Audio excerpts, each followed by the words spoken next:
Millionaire went undercover in his hotel and froze hearing 3 words from a black maid. The rain poured in silver sheets outside the glass facade of the Golden Crest Grand Hotel, streaking the reflections of the city lights across its flawless surface. Inside, a man stood in front of the lobby's massive window, staring out at his own creation. Ethan Caldwell, billionaire, visionary, hotel mogul. The press called him the hospitality king. But as he looked into his empire that night, something inside him ached with quiet disappointment.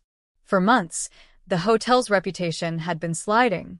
Complaints about rude service, neglect, and staff mistreatment had begun to tarnish the name he'd built from nothing.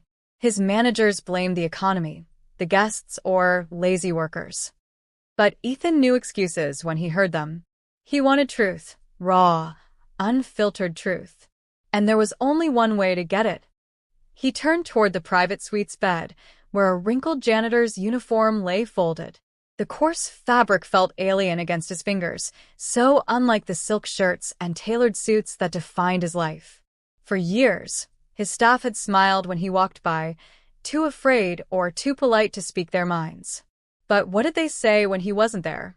What did they feel, working beneath the chandeliers and gold-trimmed walls while he dined in penthouses? He took off his Rolex and placed it in the drawer. His reflection in the mirror changed from a man of wealth to one of labor. The disguise was complete. He looked like any other hotel worker, invisible, unimportant, forgettable. Just after midnight, he stepped into the service corridor. The air smelled of bleach, detergent, and exhaustion. A young security guard barely looked up as Ethan passed. No one recognized him. For the first time in years, he moved through his own empire unseen. He began sweeping the hallway floors, feeling the ache in his back within minutes. The mop handle dug into his palms, the silence pressing on his ears. Around 2 a.m, a faint hum of gospel music drifted toward him, rich and soulful. Following the sound, he found an older woman on her knees, scrubbing the marble tiles with slow, steady strokes. Her uniform was faded, her hands cracked and red from chemicals, yet her face carried a calm dignity. "Evening," Ethan said softly. She looked up and smiled. "Evening, son. You new here?" "Yes," he lied. "Maintenance." "Well, welcome to the real side of the hotel," she chuckled. "Name's Grace. Grace Miller." Her name lingered in his mind long after their brief meeting. Something about her, the strength in her voice, the kindness in her eyes, stayed with him as he finished his shift. That night, Ethan lay awake in the staff dormitory, thinking not of profits or prestige, but of the woman who scrubbed marble floors with the grace of a queen. By the second night, Ethan had learned to blend in. He carried cleaning supplies, fixed light bulbs, and smiled when supervisors barked orders. But his eyes saw everything. The staff cafeteria was dim and overcrowded, the vending machines half-broken, the food barely warm. The workers ate quickly, afraid of losing minutes from their unpaid break. Grace sat in the corner, eating a small sandwich wrapped in foil. When Ethan approached, she smiled again. "Sit, child. You look hungry." He hesitated, the billionaire who dined on lobster now taking a seat at a table stained with coffee rings, but hunger, and something deeper, pushed him down beside her. "You've worked here long?" he asked. 15 years, she said proudly. "Started when my daughter was a baby. This place paid for her shoes, her school books, her dreams." She took a slow bite and looked at the ceiling. "Though lately, I wonder if the dream's worth the ache." "What do you mean?" Grace's voice lowered. "They cut our hours but double the rooms. My knees can't take it some nights. But you can't complain. Complaining gets you replaced." Ethan's jaw tightened. His policies, the ones managers had approved to increase efficiency, had done this. He forced himself to stay silent. Later that night, as they cleaned his suite together, Grace spoke again, her tone softer. "You know, people think being rich means you're happy. But I've seen guests with diamonds cry themselves to sleep. Sometimes I think money just buys a different kind of pain." Her words hit him like a stone. Here was a woman with nothing, yet she understood life better than anyone in his boardroom. As they worked, she hummed that same gospel tune, and Ethan found himself listening not to her words, but to the rhythm of resilience behind them. Grace had turned hardship into harmony. When their shift ended at dawn, she handed him half of her sandwich. "Can't work on an empty stomach," she said. He smiled faintly. "You're too kind." Grace shrugged. "Kindness don't cost nothing, baby. But it sure pays back big." That night, Ethan lay in his narrow bunk staring at the ceiling, haunted by her words. For the first time in a long while, he felt small, human. Days turned into a quiet routine. Ethan swept, polished, fixed broken fixtures, and watched. Every shift revealed new cracks in the illusion he had built, not in marble or glass, but in morale and respect. He saw how supervisors berated maids for minor mistakes, how tips meant for the cleaners were quietly pocketed by middle managers. He watched Grace hide her limp when her knee flared from scrubbing floors too long, just so she wouldn't be sent home unpaid. One morning, Ethan overheard two workers whispering near the laundry room. "You hear Carver's cutting our bonuses again?" one said bitterly. Mr. Harold Carver, the hotel's general manager, had always impressed Ethan with his confidence and charm during board meetings. But here, among the staff, his name brought only fear and resentment. That evening, Ethan witnessed it himself. Carver stormed into the lobby, shouting at Grace in front of guests. "This carpet stain. I told you to handle it hours ago." Grace bowed her head. "Sir, I was cleaning the suites first." Excuses," Carver snapped. "You people are all the same, slow and careless." Ethan's blood boiled. "That's not fair," he said, stepping forward. Carver's glare cut through him. "And who are you to speak? A janitor?" "Yes," Ethan said through clenched teeth. "But even janitors deserve respect." Carver sneered and walked off muttering. Grace exhaled shakily. "Don't mind him," she whispered. "Some folks only know power when they're stepping on someone smaller." Ethan felt shame burn in his chest. This was his hotel, his management, his silence that had allowed this cruelty. Later that night, Grace sat beside him in the break room, holding a small photo of a young soldier in uniform. "My boy," she said quietly. "He died overseas 3 years ago. I come here every day, work myself sore, because that's what he'd want, to keep going." Her voice cracked, but her eyes stayed strong. Ethan couldn't speak. He wanted to reveal who he was, to promise her everything would change, but he knew the time wasn't right.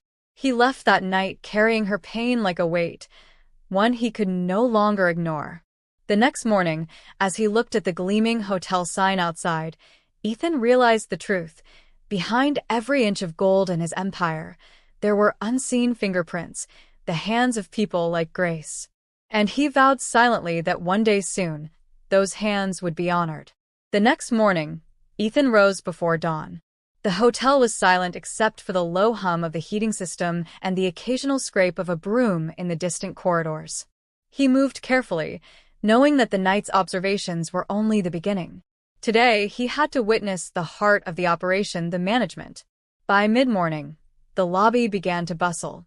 Guests arrived, bellboys shuffled luggage, and the concierge smiled politely while watching the clock. But Ethan's attention was drawn to Grace, who was carefully dusting the ornate golden railings on the grand staircase. Her movements were precise and dignified, yet each step seemed to bear the weight of years of silent struggle. He followed her as she moved from the staircase to a guest suite, then to the elevators. That was when the familiar sound of angry shouting reached him. Carver was at it again. Ethan watched as the manager rounded on Grace in front of 2 younger staff members, his face red with anger. "Why is the 502 suite not ready yet?" Carver barked. "I told you to check the linens." "This is unacceptable." Grace's eyes lowered. "I'm sorry, sir. I was sanitizing the other floors. I'll get right on it." Carver slammed his hand on the counter. "I don't want excuses. Do your job or find another one." Ethan felt his chest tighten. He wanted to step forward, to announce who he was, to put an end to the humiliation. But he held himself back. There was something he needed to understand first. The strength of the woman beneath his fury, the resilience of someone who bore injustice quietly yet proudly. When Carver finally stormed away, muttering threats, Grace straightened herself. Her voice, soft but firm, carried a wisdom that stunned Ethan. "Don't fight for me," she whispered. "Some battles ain't worth the bruise." Ethan knew differently. He knew that this battle was the one that mattered most, not just for Grace, but for everyone in his hotel. The storm arrived in the late evening, fierce and sudden. Rain pounded against the hotel windows, lightning flashed violently across the darkened skyline, and thunder rumbled like a warning. Guests scrambled to find shelter, umbrellas were useless in the torrent, and the hotel staff was thrown into crisis management mode. Ethan, in his janitor uniform, moved through the chaos with a bucket and mop, setting up water collection points and helping staff contain leaks. Grace was nearby, her movements steady and confident despite the storm, her hands cracking under the strain. "You ever think of quitting?" Ethan asked quietly as they moved buckets in tandem. Grace laughed softly, shaking her head. "Quit? And do what? The world don't stop spinning just 'cause I'm tired. I've got bills, kids, responsibilities. Besides," she smiled faintly, "I like what I do. Somebody's got to make this place feel like home for people who can't stay here forever." Ethan watched her closely, seeing the lines etched into her face, the weariness in her eyes. Yet she carried herself with pride and purpose. He realized then that her dignity wasn't a gift from him or anyone else, it was self-made. As the storm raged, the hotel's power flickered and went out. Guests panicked, elevators stopped, and phones buzzed with anxious calls. Amidst the chaos, Grace whispered 3 words that pierced Ethan's very soul. "God sees everything." He froze. The weight of those words settled over him, more powerful than any boardroom lecture, more profound than any charity he had funded. It was as if she had glimpsed his soul, known the emptiness behind his wealth, and reminded him that accountability existed far beyond profit margins and hotel ratings. Ethan could not sleep that night. He lay in the staff quarters, haunted by her words, replaying her quiet courage in his mind. Every insult Grace had endured, every late night she had worked, every injustice she had suffered, all of it pressed upon him like a revelation. The billionaire realized, with an almost painful clarity, that his empire was built on the hands of those he had overlooked. And if he did not act, the golden walls of his hotels would continue to mask a deeper rot, one that no luxury could hide.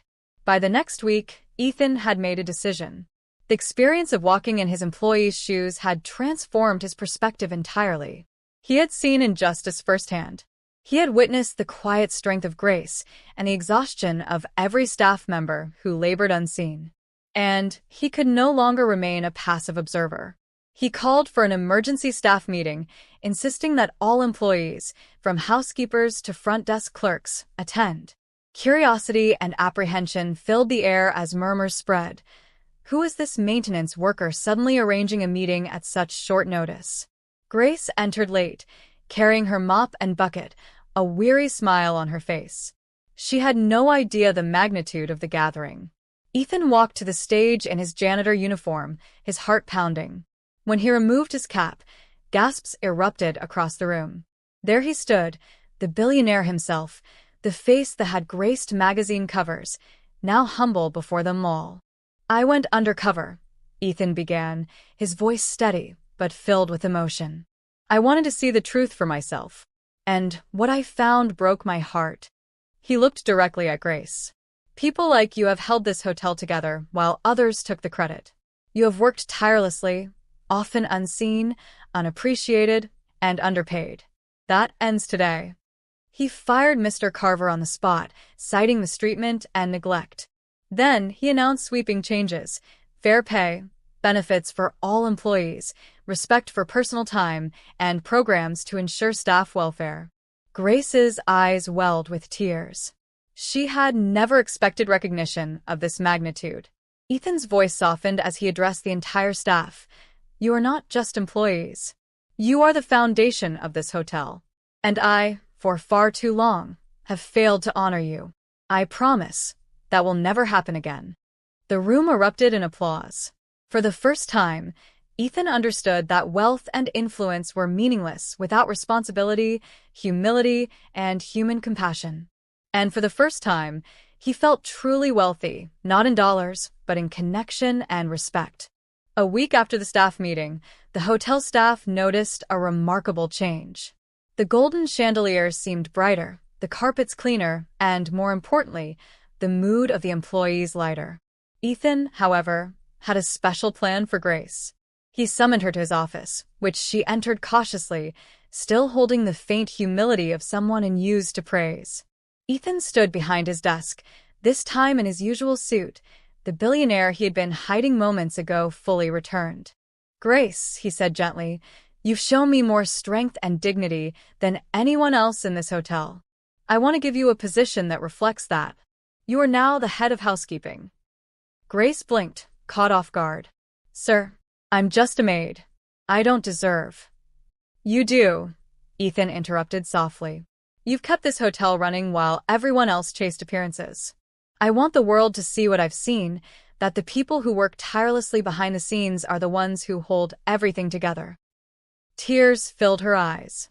She looked down at her hands, still rough and worn from years of labor, and then back up at Ethan. I don't know what to say." "Say you'll keep doing what you've always done, but now with the authority to protect your team," he said. "This is your empire, too." From that day on, Grace walked with a renewed pride.